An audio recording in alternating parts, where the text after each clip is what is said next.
hand in hand. Brothers and sisters, we all come from the same land.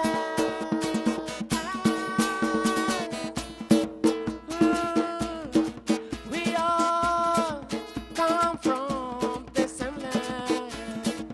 You and I.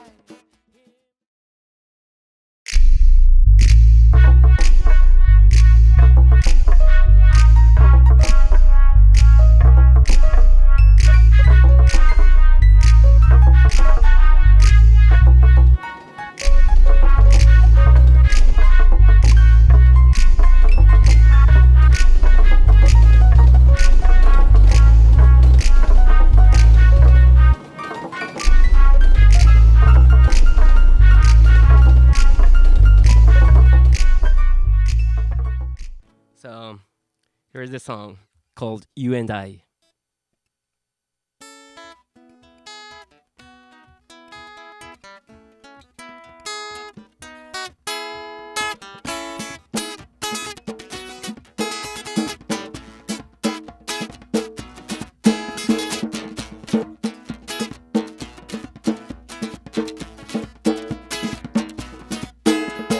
You and I, him and her, all of us together, one people, we all share, same air to breathe, we all share same water to drink.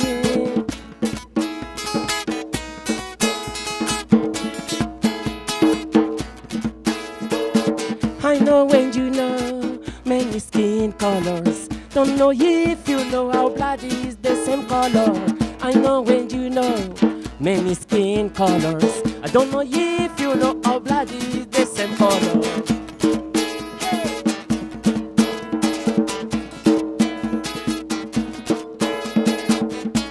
Let's get together and paint this world. Cheer up, brothers. We can make it work. Let's get together, hand in hand. Brothers and sisters, we all come from the same land. Hey! It is our, you and I, you and I, all of us together, all of us, one people, one people, one.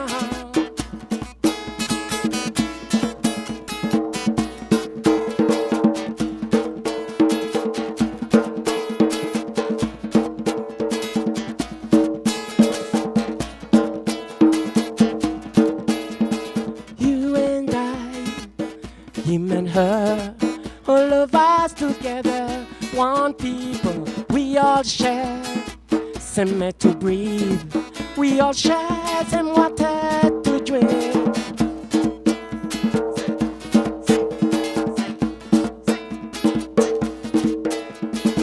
Fire that burns me will burn you too. Sun shines on me will shine on you too. Fire that burns me will burn you too.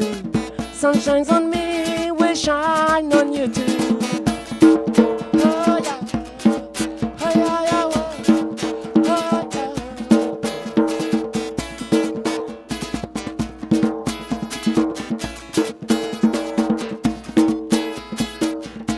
Let's get together and paint this world. Cheer up, brothers, we can make it work. Let's get together, hand in hand. Brothers and sisters, we all come from the same land.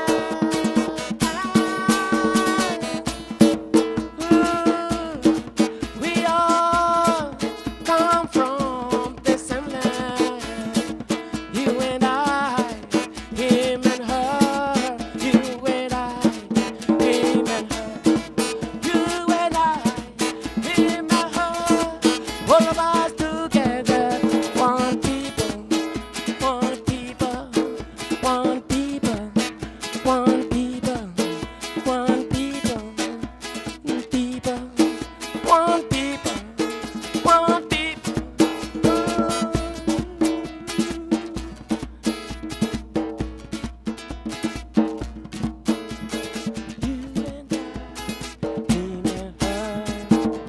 all of us together, one people. I tried 3 times to get a visa to come to US. I got refused 3 times. But the 4th time, they let me go. So it's because I was like,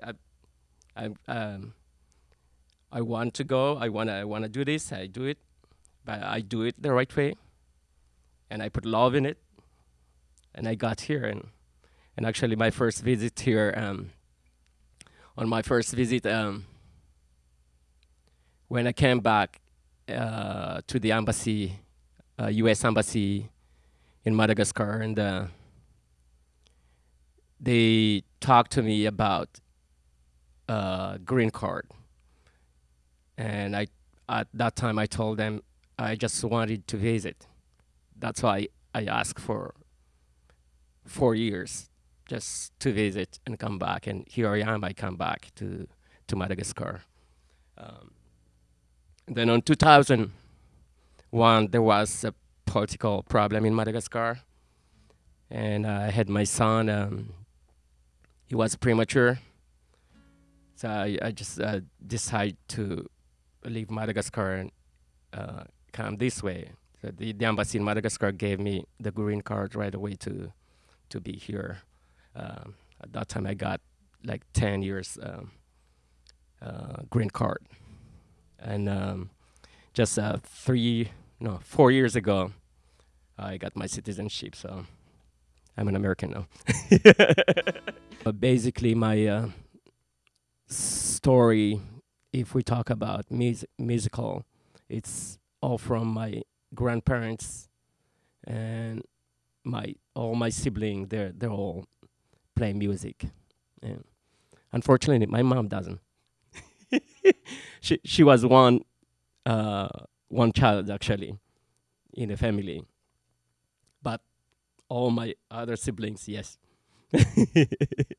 Kind of like my whole mission on music is giving a positive and try to get people to understand that if you do something good, actually that something good is gonna pass to even generations, and it's gonna come back to you too.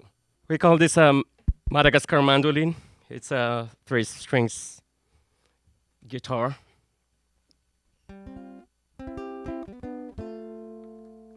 And this next song called Summertime.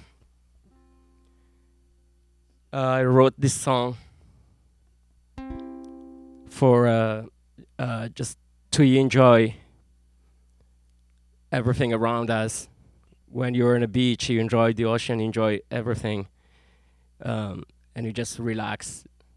Because I just want to give a message to everybody to appreciate whatever they have around them. So I wrote this song based on where I grew up. I grew up nearby the beach, so I wrote this song about the ocean. And I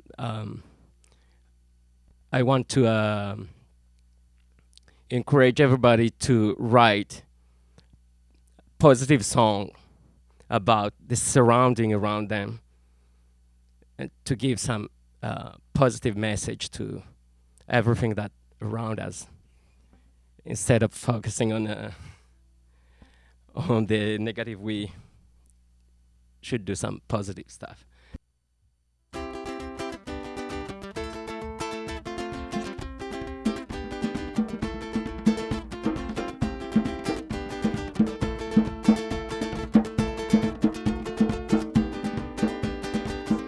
It's a beautiful day, look at the blue sky and sunshine.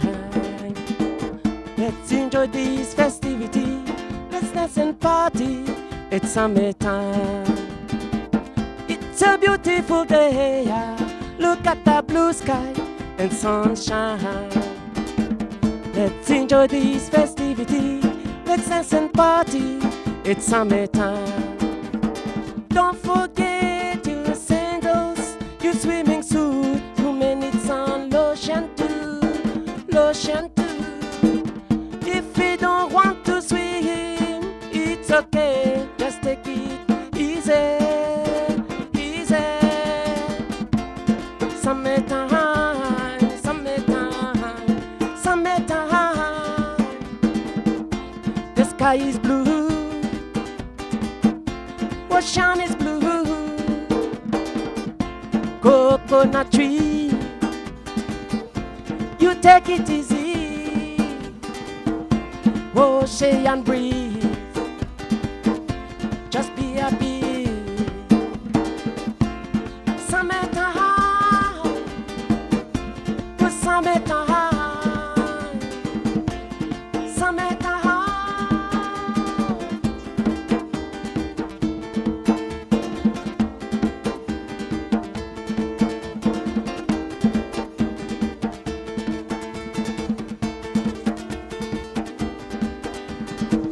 It's a beautiful day. Look at the blue sky and sunshine. Let's enjoy this festivity. Let's dance and party. It's summertime. It's a beautiful day. Look at the blue sky and sunshine. Let's enjoy this festivity. Let's dance and party. It's summertime. Don't forget your sandals, your swimming suit, you may need some lotion too, lotion too. If you don't want to swim, it's okay, just take it easy, easy. Summertime, summertime, summertime. The sky is blue, ocean is blue. Coconut tree, you take it easy.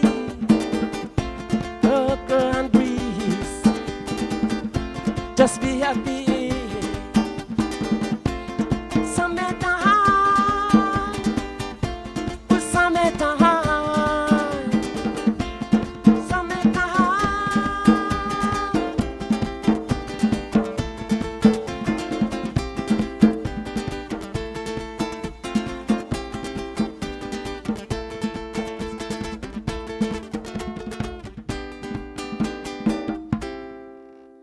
Right, thank you.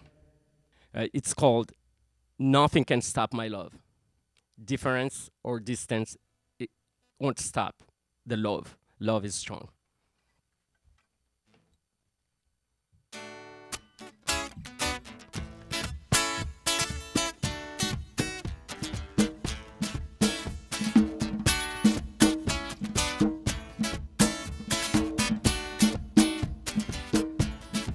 Some say it's about forgiveness. Some say it's about happiness. Some say it's about sacrifice. Some say it's about smile.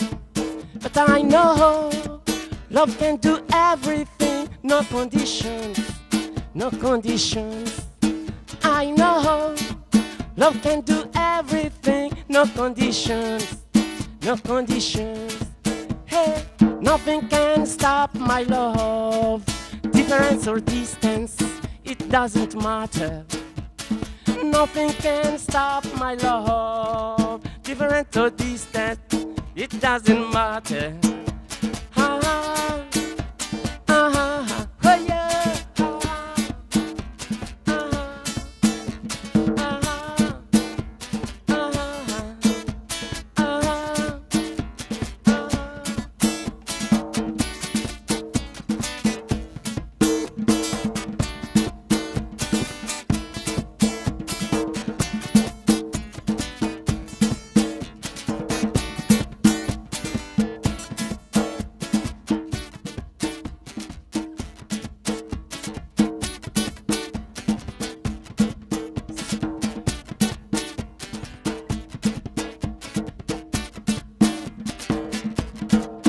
Some say it's about conscience. Some say It's about patience. Some say it's about forgiveness. Some say it's about happiness.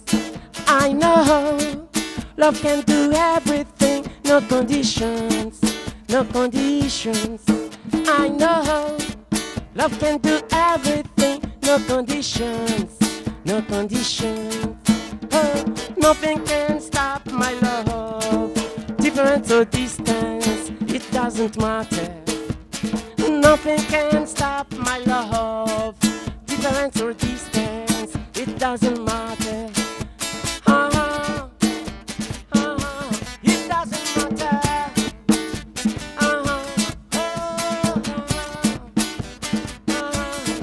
Nothing can stop my love.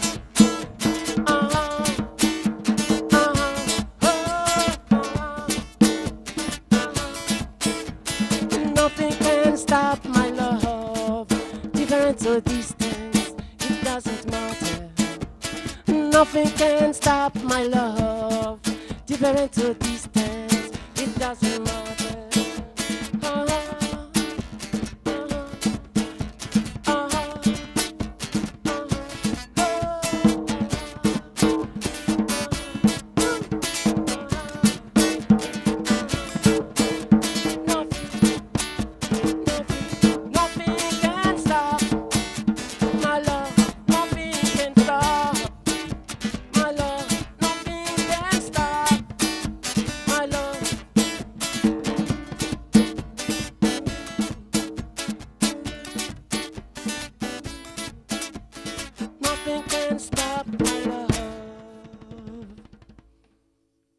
Yeah, the music is just one. It's one. Music, one. Universe. My name's Pam McMillin, and I'm a poet. My first poem is called Your Pain, My Heart, and it's the story of my tattoo. I wrote your pain on my heart. There, a heart.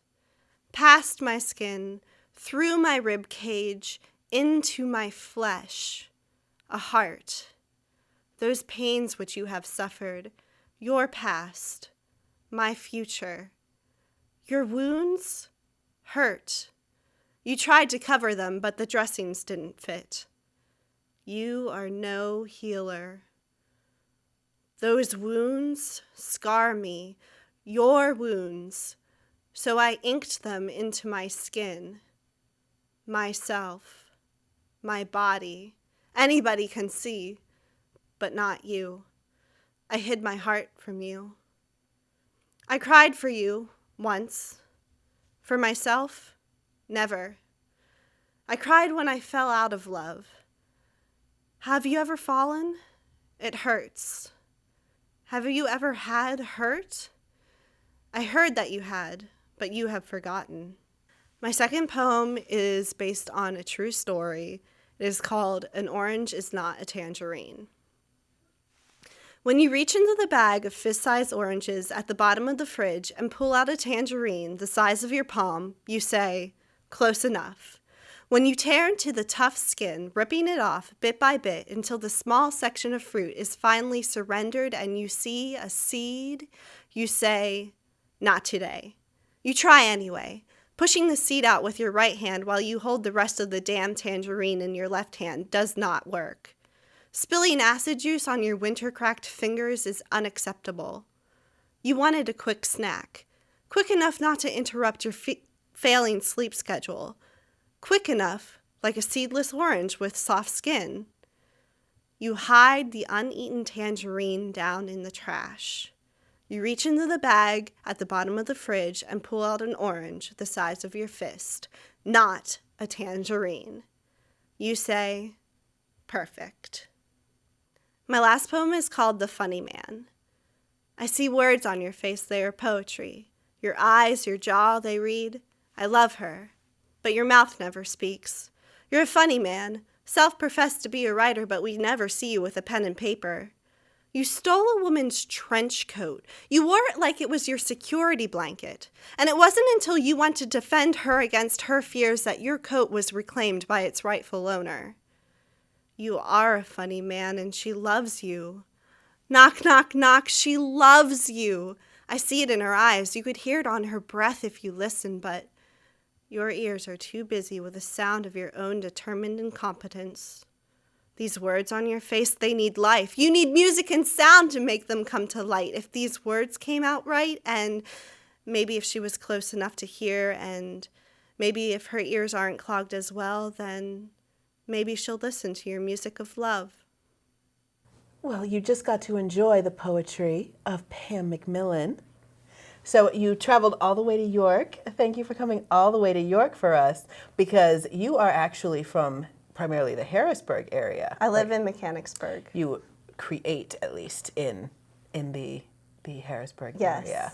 So, which you are always like, okay, I'm getting ready to develop this venue, and I want to do this, and I want to do some of that, and you're a mover shaker, which I love. Yeah, I organized a poetry reading at a art collective in Harrisburg. So cool. Yeah. So cool. And so now what next is coming up in the poetry world? We're probably going to do it again. It's at the Make Space. Right, which is a really great performance space and gallery and just awesome. And we might do poetry night again. It's called Homemade Poetry. Nice. So what inspired the homemade part of it? Because we called it Homemade Poetry because we had to make sure people knew that it was original poetry only. Like, we didn't want people doing copyrighted stuff. So got you. I didn't come up with a name though. But people can make sure to check out your Facebook, and you'll keep them posted when Homemade Poetry starts up again. If we do it again, it'll be on the Make Spaces. So check out the Make Space on Facebook page. And for sure, because they're totally worth the visit, just like, for the just art go and there. the different stuff they do. They have so many different music shows, and they actually have a storytelling event that happens every month or something. That's neat. Yeah, it's really cool. Which is an art that is getting increasing popularity, the art of actual storytelling and narrative, as opposed to just the more obscure or more short artistic poetry pieces. I like the idea of getting to delve into it a little bit. So give our audience, since a lot of them have not gotten the chance to see you before today, before you came down to visit us, the Pam McMillin story in 2 minutes or less. Okay, 2 minutes. I was born, and my family's fairly artistic. My brother could automatically draw when he was little. And he's a freelance illustrator now, and I grew up jealous of his artistic talent. So once I got into literature, I was able to develop language skills to because I wanted a skill too. Right, you wanted to kick his butt somehow. Yeah, somehow. Well, I can't. Well, I don't know. Maybe someday I'll write a poem as good as his illustrations.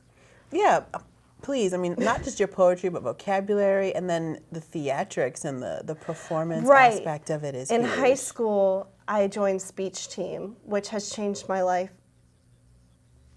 as far as poetry goes, because that's where I learned how to recite. I did, in 9th grade, I did a short children's book, so cool. But it was, I recited it as prose, but it was kind of like a poem, and then I did humorous dramatic interpretation for the rest of my high school career in speech team. So when people first get to meet you, are they surprised when they, you tell them no, I'm not just, smart and intellectual, but I'm actually this totally goofy, silly, theatrical character, actress, and performer? Do they see that coming? I've been told that my face is really expressive, and I'm just just talking, and people will be like, this is just what I do. Yeah. Really, that's how that works. You know. I remember when I started, I did theater all through high school, and then I did community theater for years afterwards.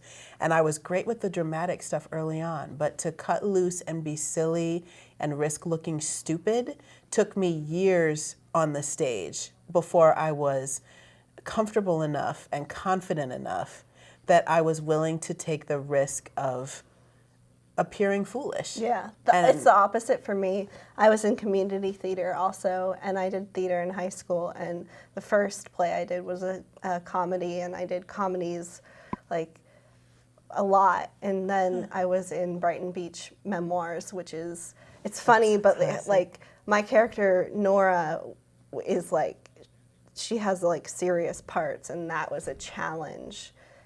And it's weird because like since then, my life has like really changed.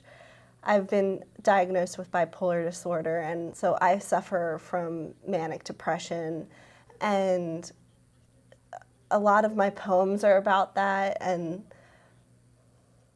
so I don't really consider myself like how you described me. That's funny. A lot of people, that's very funny, the way that they see themselves inside and the way that other people see them are often very different. Very different. So for you, was it a relief to finally get this diagnosis? To say, okay, well now I know what I'm dealing with and why? Or did that change how you saw yourself? Was it changed how I saw myself? Yeah, it changed how I saw myself. And it took me a while to accept it, and it even took me even longer to find the right treatment. You have to, when you have a mental disorder, you have to find the right doctor. You have to accept that you have to seek treatment, and you have to find the right doctor. It's difficult. And it's even more difficult to get a diagnosis. Right, figure out what's really going on, for sure. So now, you say that you've worked through that a lot, and it's inspired a lot of your work. Yeah.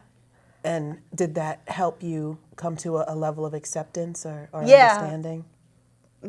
Poetry really helps me when I can't sleep, or when I just have to, when my thoughts are so muddled. Like if I write it down, and sometimes it comes out as a poem, and it's a coping mechanism, definitely. Nice. So what is it that when people are reading your poetry, or when people are hearing your poetry, what do you want them to walk away with? Like the beauty and the magic of words. And one of my favorite poetry movement is imagist poetry. So like I really like just using words to evoke images in people's minds. You're a painter with words. Yeah. I love that. I absolutely love that. Probably my favorite, I guess, would be the romantic era of poetry. Like I love like Pablo Neruda and Khalil Gibran, and just these, completely over the top, almost corny if they weren't so skillful images. Yes. Just because I love the idea that something can still be beautiful in a world like this. So I like the escapist aspect at times, I'm not gonna lie, of a beautiful poem. But I love the adventure of people that tell their stories, and the bravery of it. I mean, that's hard to stand up in front of people and put that out there. It makes me nervous sometimes to say, like, my name's Pam, I'm a poet, and this poem I'm going to read to you is about my disorder. That's very nerve-wracking. But sometimes, well, my 8th grade English teacher said that, like, art isn't art until it's shared. Interesting. Like, like, if you write something, it doesn't really count unless you share it with someone. So that's why I like to go to open mics and poetry readings. And share. Well, thank you for coming on the show today and being willing to share. So now your art is, like the Velveteen Rabbit, officially real. Yeah.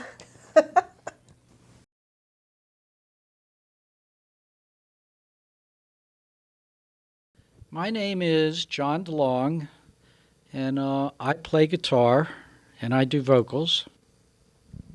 I'm Mari Hardway, and I do percussion and vocals. Gregory Burkhart, guitar, vocals, keyboard, synthesizer. Well, we play out at open mics occasionally. We've been doing an annual benefit concert to help out the York Food Bank once a year for the last 2 years. We are Galactic Sunrise. I am John DeLong. This is Joanne Mari Hardway, and this is Greg Burkhart. And like I said, we are Galactic Sunrise. This first song that we're going to do is a song I wrote after I retired. I started going out and playing open mics in New York, and I started writing songs again. And I've been pretty active in the open mic scene around York. And I wrote this song about open mics in New York. And we formed a group called Galactic Sunrise, and we have our first CD out, and it's for sale on Amazon. And it's Galactic Sunrise, Wake Up World. And this song is not on that CD, but we're going to do it today. And our first song here is Open Mic. Thank you. 1, 2, 3, 4.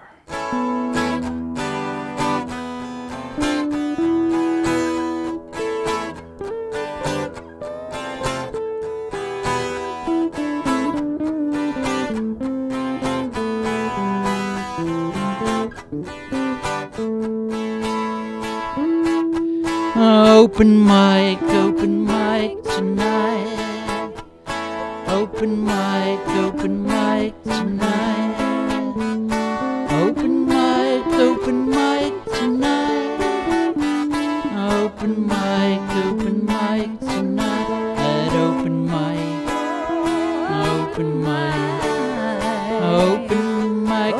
mic. Open mic tonight. Shane Spiel is your host tonight. Take care of Mike and treat him right. Got a lot of good players playing here tonight. Open mic, open mic, open mic. Open mic tonight. Open mic tonight. Open mic tonight. Open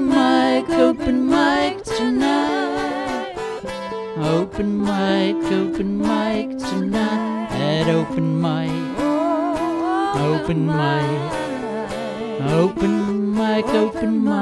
Open mic tonight. Lenin said to give peace a chance. Well, think about it, people, just imagine that. Well, I think peace is leaving and I don't like that. Open mic, open mic, open mic. Open mic tonight. Open mic tonight. Open mic tonight. Open mic tonight. At open mic.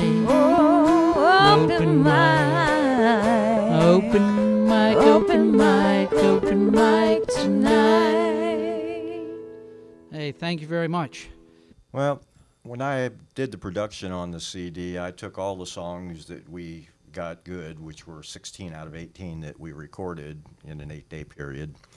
And after listening to everything about 100 times in the mastering process and such, I picked an order, and the album is a compilation. It's folk rock, blues, a little bit of kind of alternative. But if you listen to the whole album from beginning to end, it kind of takes you on a musical journey of sorts. And it was our first attempt at doing something like this.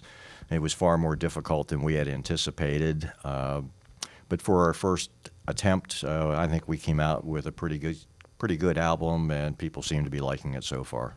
And the general overall theme is the Mayan calendar galactic sunrise, which occurs about every 26 or 27,000 years. There's a certain spirituality. We all have our own unique spiritualities. I know I do.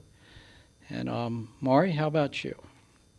I think that the album itself promotes the diversity of everyone's spirituality, and how it's time for the world to wake up that even though we all have our differences, we all are the same, and that through unconditional love, we can go forward in the light. We are the human race. You can also get the album on any of the digital download locations. It's available on iTunes, Amazon MP3, Weezer, pretty much any of them that you can think of. We're in 23 different digital distribution points at this point, so you should be able to find the album. And it's Galactic Sunrise, Wake Up World. And our album itself, we have a homegrown copy which we sell on galacticsunrise.net, and you can buy it through our website or from any member of the band, and that is probably the best cut. This next song will be by Maury, and this is called Take Me by the Hand. And thank you. 1, 2, 3, 4.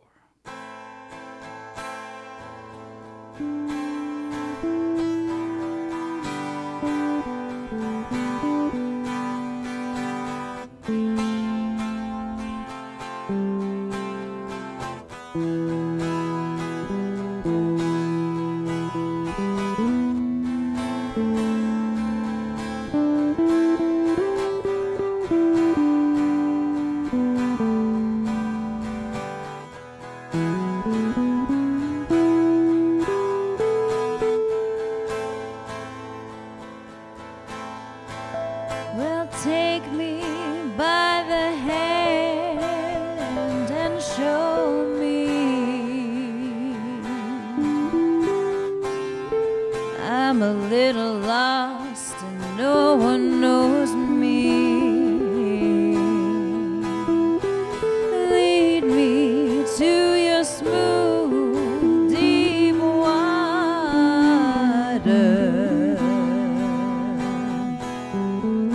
and I'll tongue a word unspoken.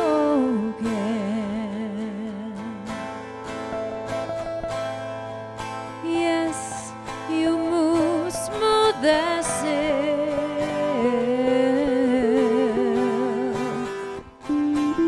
savor droplets of your milk. Mounded mountains overlook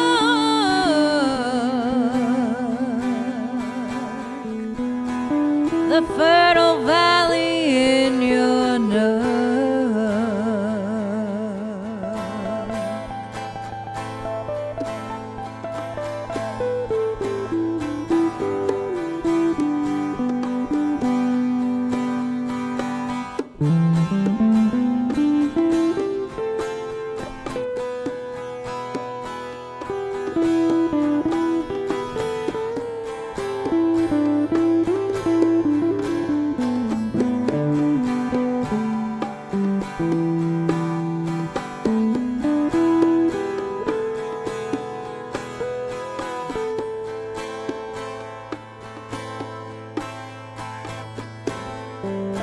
Quivering lips and crystal eyes,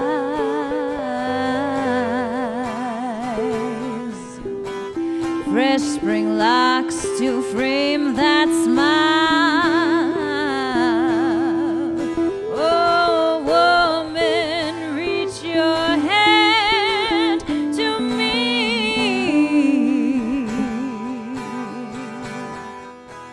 I'm a little lost and I wish to see.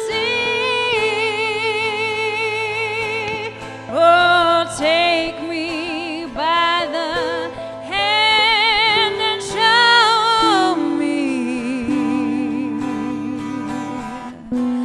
I'm a little lost and no one knows me. Lead me to your smooth,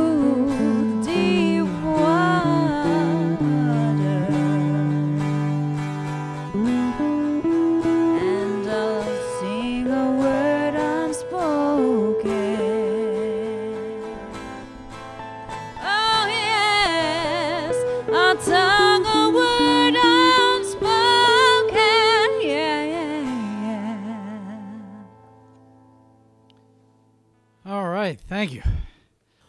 I was a folk artist back in Cambridge back in the late 60s, early 70s, and I played most of the bars, venues, coffee houses, poly arts. And then I got married a few times, and my wives didn't like me playing, so I didn't play much for most of my life, except playing for fun at home. But I journaled, and I kept journals of my songs I wrote, and about 10 years ago I found myself single, and after I retired about 6 years ago I started playing actively and going out to the local open mics and getting to know a lot of the local musicians. And we got together as a group in the last year or two and started practicing together and built ourselves a studio, and we recorded our first album, and we figured out how to produce it, and we figured out how to make the product. And we have a totally homegrown CD, which we learned all aspects of production, from the building of the studio and the writing the songs to actually making them and burning them ourselves. You did hang out at Harvard School of Music for a while, didn't you, John? Yeah, when I first went up to Boston, I was playing in a coffee house there, and I met the chairman of Harvard Music Department and his wife, and they liked my music, and they traveled a lot, and I lived up on the third floor of their house, and they set it up so I could attend Harvard Graduate School for Music and sit in on classes. I was never officially enrolled, but I probably really didn't work as much at music as I should have. I spent most of my time meditating, because the real driving force of my life at that time was to become enlightened. My family has always been musical. Growing up, they did a lot of music in the church, worship leading, etc., special performances. In the school, I went to Westchester University for vocal performance and pedagogy with a music history minor. And then I went on to New York City and played around in the Village and out in Brooklyn, and spent a lot of time doing the classical training and then doing the street training and integrating and doing not just vocal stuff, but a lot of times in New York I specialized in freestyle percussion with MCs that wanted to do freestyle battles against each other in the park, or a whole bunch of people that would hang out in Washington Square Park, and it was like our living room. We'd all get together and jam. But that's sort of like when I'm here in New York, this is the group that is like my family from Washington Square. We keep our chops up together because we can't practice alone in our apartment, and and we have family meals together, and we hold each other up whenever we're down. So that's a really important part of the group dynamic there. I started off when I was 7 years old. I told my parents I wanted to play guitar, and they said, "We don't have one of those. You get piano lessons." So I had 2 years of private piano lessons, and then I got tired of doing that, and I said, "I want to play guitar." And they said, "We don't have one, but here's a trumpet." So then I played trumpet for 2 years. And finally, when I was 15 years old and working, I got enough money to go out and buy myself a guitar, which I have continued to play ever since. After being divorced in the late 70s, went to California and bummed around the whole state. And while I was there, shortly after I was there, I was fortunate enough to make friends with a guy who's still my friend today. And his father-in-law was Bass Hutchinson, who was the guitar player for Tommy Dorsey and Benny Goodman's orchestras. So I got some pretty good additional training playing with him over a period of 10 years. And came back here and didn't play for a little bit, and then I hooked up with a band locally, and they never got out of the basement. And I kind of was at a point where I was almost ready to give up playing music because I couldn't find anyone. And then I had to sell my jewelry equipment because I got sick, and a guy came and bought my stuff. And he listened to me play, and he said, "I have a friend who plays. You want to meet him?" I said, "Sure." And so I met Bill, and then through Bill, I met John, and then you got the rest of the story from there. Song I wrote back in 1979 while hanging out along the beach of Southern California. I also entered it in a poetry contest, International Society of Poets, in 2004, and won Poet of the Month and was nominated for Poet of the Year for the lyrics from this song. I hope you like it.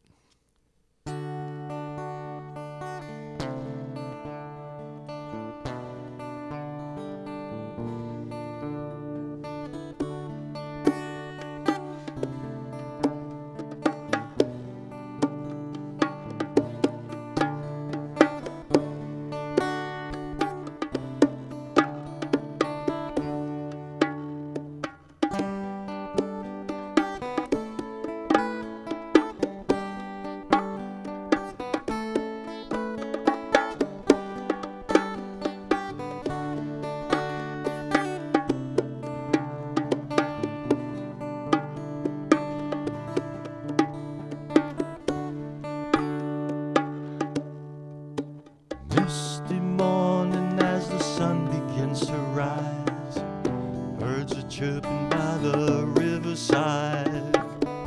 Got a feeling running up my spine. Know I'm feeling oh just fine. Just kick back and unwind.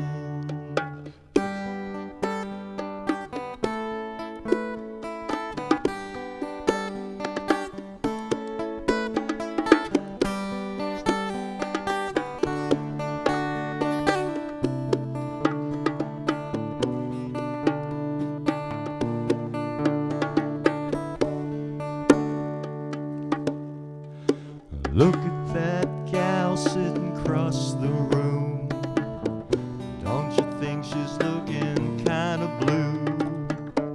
Maybe later if the timing's right, we'll get together for the rest of the night and kick back and unwind.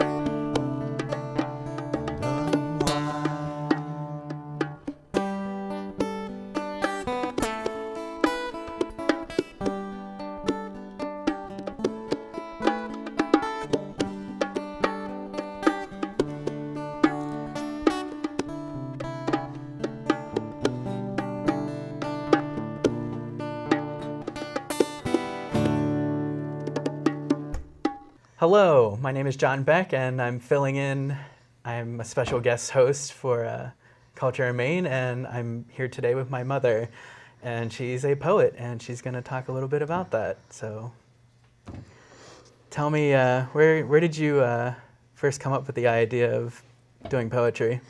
Well, I've been writing poetry since I was about 13, 14 years old, and if something comes to me, I just get a piece of paper, write it down, and make it into a poem. What's your favorite poem that you've done? I have a couple.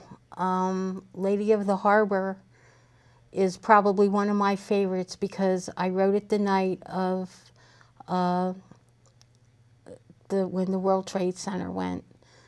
And they kept showing a picture of the Statue of Liberty, and it just came to me. This is called Lady of the Harbor. I'm the Lady of the Harbor, my torch is lifted toward the sky, keeping watch of ships and planes and people passing by. One September day, I couldn't believe my eyes. 2 planes destroyed the towers, and I heard a million cries. Mankind brought me here over 100 years ago. America has freedoms that others just don't know. Freedom of religion, freedom of the press, the Bill of Rights, and the freedom to express. But terrorists came over trying to take it all away by blowing up the towers on that September day. I'm the Lady of the Harbor, and I will not live in fear. I will remind the world of why I was brought here. America is strong, and we will fight to keep our ground. Some peace of mind's been shaken, but a lot of love's been found. We have pulled together to help our fellow man. To those who've lost so much, we are giving what we can. And to the cowards who have planned this deed and are hiding in the hills, you cannot hide forever, and our strength will give you chills. I'm the lady of the harbor, and I have seen it all. But the hardest thing I've had to see was watching towers fall. So where are you from? I was born in Bay Ridge, Brooklyn, New York, in 1954. And I lived there till I was about 7 and moved to Hackensack, New Jersey, and lived in Bergenfield and Wayne, New Jersey, and I've lived in Jacksonville, Florida for a year. That was back in 68 to 69. Then I moved back to Bay Ridge and lived with my sister till 1972, and I've been here ever since. And then I wrote a poem for my sister, and her name is Cynthia, and she practically raised me, and she means the world to me, and that's for her. This poem is called Sisters, and I wrote this for my sister Cynthia. There were times I wasn't very nice to you, but that was in my younger day. I'd make you mad until your face turned blue. I guess some sisters are that way. Remember playing together on the beach and building castles in the sand? If there was something my little fingers couldn't reach, you were always there to lend a hand. Remember how we both loved to dance? And how we jam out every day? Would we still, if given half a chance? I guess some sisters are that way. Remember when I went to live with you? That was the best time of my life. I thought I knew it all, but didn't have a clue. I'm sorry I caused you so much strife. I love you very much, you are a part of me. I think about you every day. We're still as close, just like we used to be. I guess some sisters are that way. I had to bust in on the interview after leaving them to enjoy and entice and begin us, just because John here is the reason that I found this beautiful poet. And obviously because it's his mom. Who knew? It's good genes, talent runs in the family. Now, you do a lot of material that's very family oriented and even political stuff, but it's really personal, these very personal stories. But what I love about your work is that you're telling these very personal stories, and it's not necessarily just about you. You have the ability to really put yourself into someone else's shoes and write, whether it's about 9/11, whether it's about another family member. You know, you're telling other people's stories. How do you get into someone else's head and then still tell it in such a way that it makes it seem so personal, as if you'd experienced it? Because a lot of other poets have really struggled with that. I don't know. That a very good point is 9/11, because as I was telling John, when the World Trade happened, they kept showing, when they would break for a commercial, they would show the Statue of Liberty. And I was just looking at that, because I was very lucky. When I lived in Brooklyn, I got to see that every day. Right. And just looking at it, I felt like, oh my God, here this happened, and here the Statue of Liberty is still standing. And I put myself into what she must have felt like if she were a human being and seeing that horrible incident. And I just wrote it.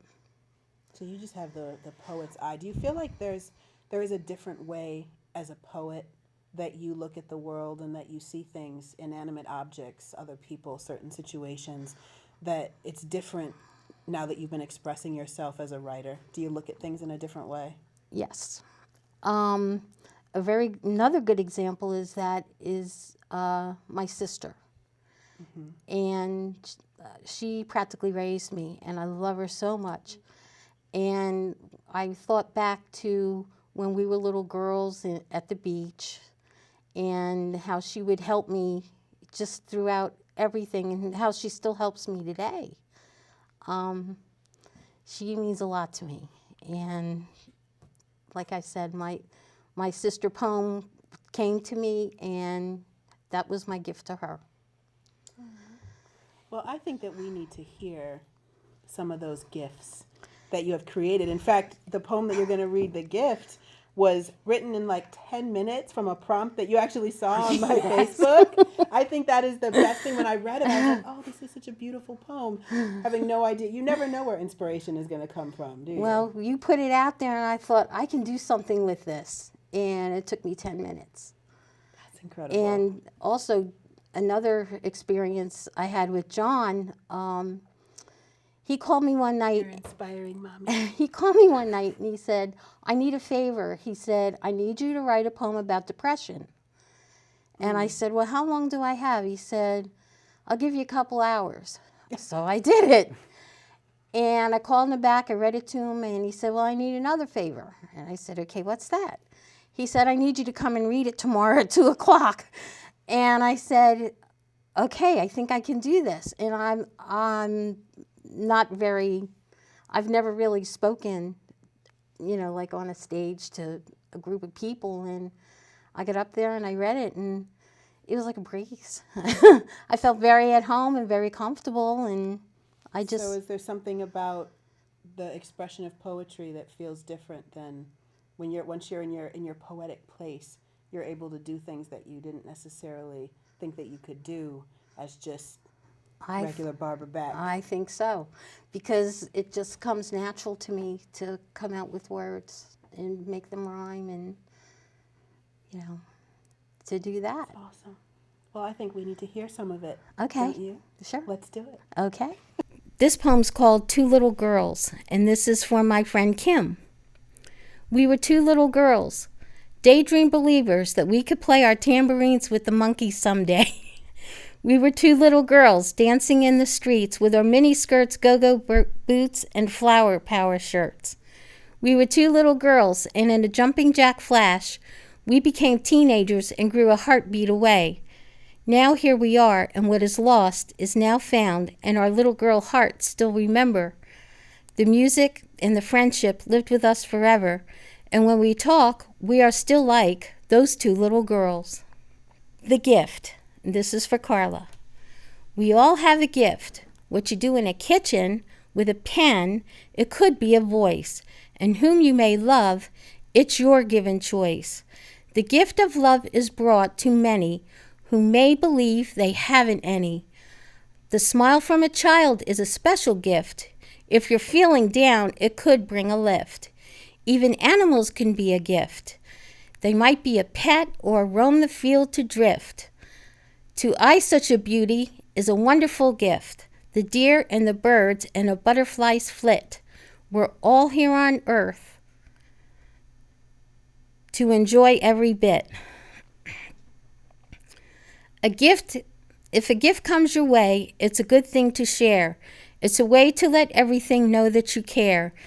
If you water the flowers or see fruit on a tree, and the gift of life that lives under the sea, every day is a gift. Take a deep breath and run, and hold everything tight under the sun. Since time began, the gifts have rung true. What you do with these gifts, it's all up to you. The key of life is a wonderful thing, and a helping hand or a hug, well, it's up to you what you bring.